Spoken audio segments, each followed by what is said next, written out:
Assalamualaikum warahmatullahi wabarakatuh. Perkenalkan, nama saya Sofi Siti Badriah. Saya Fatimah Zahra. Kami dari kelas 12.5. Di sini kami akan menyampaikan materi tentang Perang Dingin. Yang pertama, apa itu Perang Dingin? Perang Dingin adalah sebutan konflik ketegangan militer antara Blok Barat yang dipimpin oleh Amerika Serikat bersama sekutu NATO dan Blok Timur yang dipimpin oleh Uni Soviet beserta sekutu negara-negara satelitnya. Berbeda dengan Perang senjata, Perang Dingin merupakan pertarungan ideologi antara AS dan Uni Soviet tanpa adanya serangan militer langsung. Kapan sih terjadinya Perang Dingin?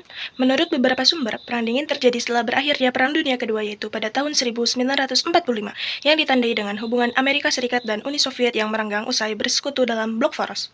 Beberapa sejarawan berpendapat bahwa satu doktrin Truman 1947, salah satu sudut pandang yang populer adalah Perang Dingin dimulai pada 1947 ketika Amerika Serikat menurunkan doktrin Truman dan Marshall Plan. Kedua, perkataan Bernard Baruch 1947. Pada 1947, Bernard Baruch menggunakan istilah Perang Dingin untuk mengembangkan hubungan yang memburuk antara Amerika Serikat dan Uni Soviet. Yang ketiga, George Orwell. Pada tahun 1945, sejarawan juga menunjukkan bahwa penulis Inggris George Orwell sudah menggunakan istilah Perang Dingin dalam sebuah artikel pada 1945 untuk menggambarkan potensi. Yang ketiga, latar belakang terjadinya Perang Dingin. Latar belakang utama penyebab terjadinya Perang Dingin adalah meningkatnya ketegangan antara Amerika Serikat dan Uni Soviet pada akhir Perang Dunia Kedua.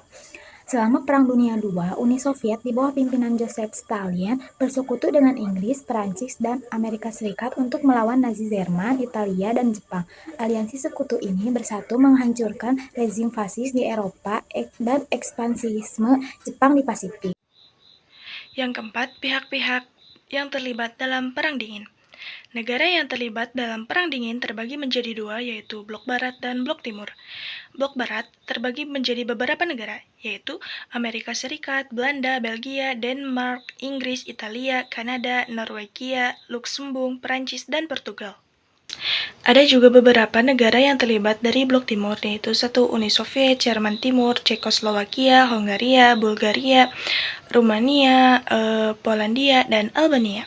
Kelima, bidang-bidang yang mendapat pengaruh Perang Dingin. Yang pertama, bidang ekonomi. Dalam bidang ekonomi, tidak hanya dirasakan oleh negara-negara yang bertikai, namun juga seluruh dunia internasional. Sistem ekonomi liberal dan kapitalis menyebar ke seluruh dunia dan diterapkan oleh negara-negara berkembang di kawasan Eropa Barat, Asia, Afrika, dan Amerika. Yang kedua, bidang sosial politik. Dalam bidang sosial dan politik, Perang Dingin melahirkan persaingan ideologi antara komunis dan liberalis di dunia internasional.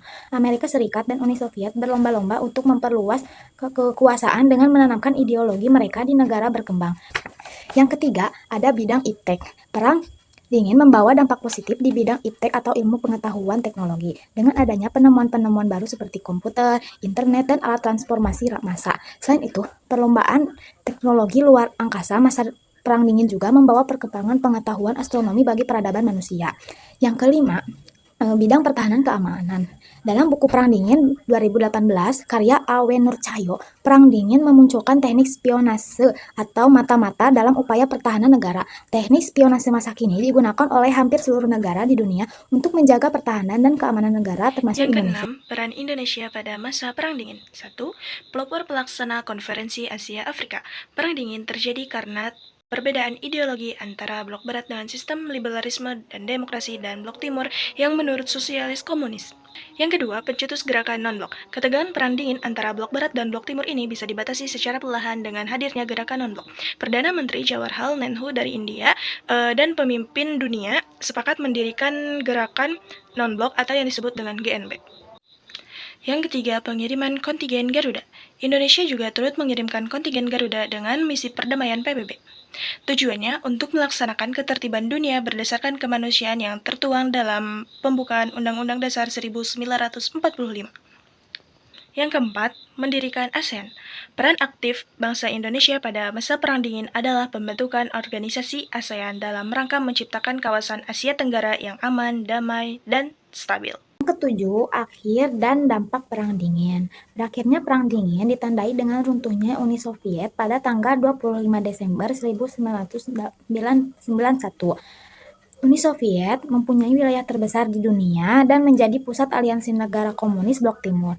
Namun, krisis ekonomi dan politik Uni Soviet pada tahun 1980-an berdampak pada hampir setiap aspek kehidupan. Bahkan, konsep perubahan yang dikemukakan oleh Mikhail Gorbachev melalui program Glasnost dan Perestroika justru membuat Uni Soviet semakin tidak stabil karena menimbulkan oposisi dan munculnya sistem kapitalisme yang baru.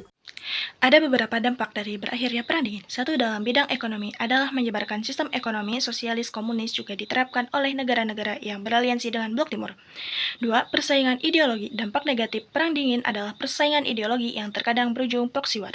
Yang ketiga, meluasnya pengetahuan teknologi di bidang teknologi persaingan Perang Dingin antara AS dan Soviet, mencakup eksplorasi luar angkasa yang kelak menjadi landasan untuk mempelajari ilmu astronomi pada 4 Oktober 1957.